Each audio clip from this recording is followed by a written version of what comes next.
Praise the Lord. ദൈവനാമത്തിന് മഹത്വം ഉണ്ടാവട്ടെ. വിശുദ്ധ ലൂക്ക എഴുതിയ സുവിശേഷം 1-ാം അധ്യായം 37-ാം വാക്യം. ദൈവത്തിന് ഒന്നും അസാധ്യമല്ല. ഈ വചനം ഞങ്ങളുടെ ജീവിതത്തിൽ പ്രവർത്തിച്ച ഒരു അത്ഭുത സാക്ഷ്യമാണ് ഞങ്ങൾ നിങ്ങളുമായി പങ്കുവയ്ക്കാൻ പോകുന്നത്.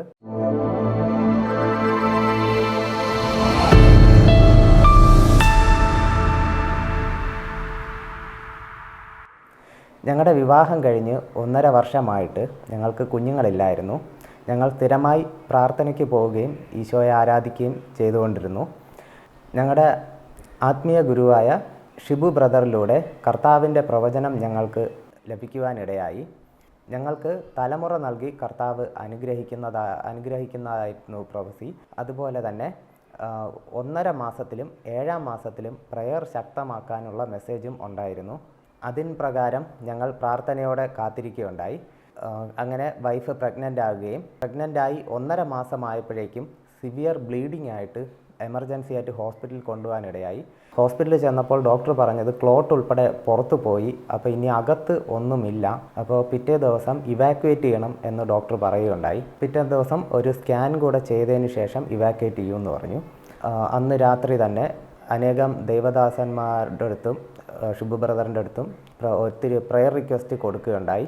എല്ലാവരും ഞങ്ങൾക്ക് വേണ്ടി പ്രാർത്ഥിച്ചു. ഞാനും ശക്തമായി കർത്താവിൻ്റെ സന്നിധിയിൽ പ്രാർത്ഥിച്ചു.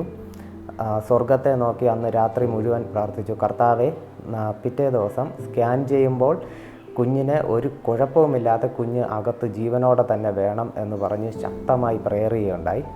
അതിൻ്റെ ഫലമായിട്ട് പിറ്റേ ദിവസം സ്കാൻ ചെയ്തപ്പോഴേക്കും കുഞ്ഞ് സേഫായിട്ട് അകത്ത് തന്നെയുണ്ട്. തലേ ദിവസം അങ്ങനെ ഒരു ബ്ലീഡിങ് നടന്നതിൻ്റെ ഒരു അംശം പോലും അകത്തില്ലാത്ത വിധത്തിൽ കർത്താവ് അവിടെ പ്രവർത്തിച്ചു. അതിനുശേഷം 7-ാം മാസം വരെ വൈഫ് ബെഡ് റെസ്റ്റ് ആയിരുന്നു. 7-ാം മാസമായപ്പോഴേക്കും ഒരു ദിവസം പെട്ടെന്ന് വയറുവേദന വരികയും ഫ്ലൂയിഡ് ലീക്കാവുകയും ചെയ്തു. അങ്ങനെ എമർജൻസി ആയിട്ട് ഹോസ്പിറ്റലിൽ കൊണ്ടുപോയപ്പോൾ ഡോക്ടർ പറഞ്ഞത് ഇനി അകത്ത് ഫ്ലൂയിഡ് കുറവായതിനാൽ എമർജൻസി ആയിട്ട് സിസേറിയൻ ചെയ്ത് കുഞ്ഞിനെ പുറത്തെടുക്കണം എന്ന് പറഞ്ഞു. അങ്ങനെ എമർജൻസി ആയിട്ട് സിസേറിയൻ ചെയ്ത് കുഞ്ഞിനെ പുറത്തെടുത്തു. 7-ാം മാസം സ്റ്റാർട്ടിങ്ങിലായിരുന്നു ഇത് സംഭവിച്ചത്. കുഞ്ഞിനെ പുറത്തെടുത്തപ്പോഴേക്കും കുഞ്ഞിന് ഒത്തിരി ആരോഗ്യ പ്രശ്നങ്ങളുണ്ടായിരുന്നു. കുഞ്ഞിന് ഹാർട്ടിൽ 3 ഹോളുണ്ടായിരുന്നു. കിഡ്നി ഒരെണ്ണം സൈസ് ചെറുതായിരുന്നു. കണ്ണിന് പ്രശ്നമുണ്ടായിരുന്നു. ഏറ്റവും പ്രധാനപ്പെട്ട ഒരു വിഷയം, കുഞ്ഞിന് ഏനൽ ഓപ്പണിംഗ് ഇല്ലായിരുന്നു. അങ്ങനെ വയറ് വീർത്ത് വരികയും അങ്ങനെ എമർജൻസി ആയിട്ട് കൊളോസ്റ്റമി ചെയ്യണമെന്ന് ഡോക്ടർ പറഞ്ഞു. അങ്ങനെ വയറിൻ്റെ ഇടതുവശത്തായിട്ട് ഇൻറ്റസ്റ്റൈൻ കട്ട് ചെയ്ത് പുറത്തോട്ട് വെച്ച് കൊളോസ്റ്റമി ചെയ്തായിരുന്നു. അതിനുശേഷം ഏനൽ ഓപ്പണിങ്ങിൻ്റെ റിപ്പയർ ചെയ്തു. അതിനുശേഷം കൊളോസ്റ്റമി, വയറിൻ്റെ സൈഡിലുള്ള ആ ഓപ്പണിംഗ് ക്ലോസ് ചെയ്യുകയും ചെയ്തു. അങ്ങനെ ഈ 3 സർജറിയും കഴിഞ്ഞ് കുഞ്ഞിനെ വീട്ടിൽ കൊണ്ടുവന്നു. കുഞ്ഞിനെ വീട്ടിൽ കൊണ്ടുവന്ന് 2 ആഴ്ച കഴിഞ്ഞപ്പോഴേക്കും ഒരു ദിവസം നോക്കിയപ്പോൾ കുഞ്ഞിൻ്റെ ഏനസിലൂടെയും മോഷൻ വരുന്നുണ്ട്, വജൈനയിൽ കൂടെയും മോഷൻ വരുന്നുണ്ട്. അങ്ങനെ ഒരു കണ്ടീഷനായിരുന്നു. അന്ന് തന്നെ സർജറി ചെയ്ത ഡോക്ടറിൻ്റെ അടുത്തേക്ക് കുഞ്ഞുമായി പോയി. അപ്പോൾ ഡോക്ടർ വളരെ വിഷമത്തോടെ പറഞ്ഞത് ഇനിയും ഈ 3 സർജറി വീണ്ടും റിപ്പീറ്റ് ചെയ്യണമെന്ന് മെഡിക്കൽ ടേംസ് ഉപയോഗിച്ചിട്ടാണ് പറഞ്ഞത്. വളരെ വിഷമത്തോടെയാണ് ഡോക്ടർ അത് പറഞ്ഞത്. അതിനുശേഷം ഡോക്ടറിൻ്റെ അടുത്തുനിന്ന് ഞാനും വൈഫും കുഞ്ഞുമായിട്ട് അവിടെ നിന്ന് ഇറങ്ങുകയുണ്ടായി. അവിടെ നിന്ന് ഇറങ്ങി ഞാനും വൈഫും ഒന്നും മിണ്ടാതെ കാറ് ഡ്രൈവ് ചെയ്ത് ഒരു റോഡിൻ്റെ സൈഡിലേക്ക് വണ്ടി ഒതുക്കി നിർത്തി. എന്നിട്ട് വീണ്ടും ഒന്നും സംസാരിക്കുന്നില്ല, നമുക്കൊന്നും പറയാൻ പറ്റുന്നില്ല, ഇനി എന്ത് ചെയ്യും എന്നുള്ള ഒരു അവസ്ഥയിലായിരുന്നു. അതിനുശേഷം ഒരു 10 മിനിറ്റ് ഞങ്ങൾ സൈലൻ്റായിട്ടിരുന്നതിന് ശേഷം ഞങ്ങൾ രണ്ടുപേരും കൂടെ ഒരു തീരുമാനമെടുത്തു. ഞങ്ങൾ സ്വർഗത്തെ നോക്കി പ്രാർത്ഥിച്ചു. ഈ കുഞ്ഞിൻ്റെ ദേഹത്ത് ഇനി കത്തി വയ്ക്കാൻ കർത്താവെ അവിടെ നിന്ന് ഇടയാക്കരുതേ എന്ന് പറഞ്ഞ് ശക്തമായി ഞങ്ങൾ അവിടെ ഇരുന്ന് പ്രെയർ ചെയ്തു. അതിൻ്റെ പിറ്റേ ദിവസം ഒരു ശനിയാഴ്ചയായിരുന്നു. ശനിയാഴ്ച കൊല്ലം കുണ്ടറ പ്രെയർ നടക്കുന്ന ദിവസമായിരുന്നു, 1 ഡേ പ്രെയർ. അപ്പം ഞങ്ങൾ കുഞ്ഞുമായിട്ട് 1 ഡേ പ്രെയറിന് പോവുകയും അവിടെ പോയി കർത്താവിൻ്റെ ദാസൻ പ്രിയ ഷിബു ബ്രദറിനോട് ഞങ്ങൾ കാര്യങ്ങൾ സംസാരിക്കുകയും കുഞ്ഞിൻ്റെ ഈ അവസ്ഥ ഞങ്ങൾ പറയുകയും ഡോക്ടർ പറഞ്ഞ വിവരങ്ങൾ ഞങ്ങൾ ബ്രദറിനോട് പങ്കുവയ്ക്കുകയും ഈ സർജറീസ് എല്ലാം പിന്നെയും റിപ്പീറ്റ് ചെയ്യണം എന്ന ഡോക്ടർ ഞങ്ങളോട് പറഞ്ഞ വിവരം ബ്രദറിനോട് പറയുകയും ചെയ്തു. ബ്രദർ ഞങ്ങൾക്ക് വേണ്ടി പ്രെയർ ചെയ്തു, കുഞ്ഞിന് വേണ്ടി പ്രെയർ ചെയ്തു. ബ്രദർ ഞങ്ങളോട് പറഞ്ഞു, ഡോക്ടർ പറഞ്ഞ സെയിം അതേ കാര്യങ്ങൾ ഞങ്ങളോട് പറയുകയായിരുന്നു. അതായത് കുഞ്ഞിന് ഈ 3 സർജറീസ് റിപ്പീറ്റ് ചെയ്യണം എന്ന് പറഞ്ഞു. ഈ കുഞ്ഞു പ്രായത്തിൽ ഇത്രയും സർജറീസ് ചെയ്തത് കാരണം സ്കിന്നൊക്കെ നല്ല ലെയർ, നല്ല തിക്കായിട്ടുള്ള ലെയറല്ല, കട്ടി കുറഞ്ഞ ലെയറാണ്. അപ്പോൾ ഈ സർജറീസ് ഇനിയും നമ്മൾ റിപ്പീറ്റ് ചെയ്തിരുന്നാൽ തന്നെയും ഈ വയറിൻ്റെ സൈഡിൽ ഒരു ബാഗ് വെച്ചിട്ട് അതിലൂടെ മോഷൻ പൊയ്ക്കൊണ്ടിരുന്ന ഒരു കണ്ടീഷനായിരുന്നു സർജറിയുടെ ഇടയ്ക്ക്.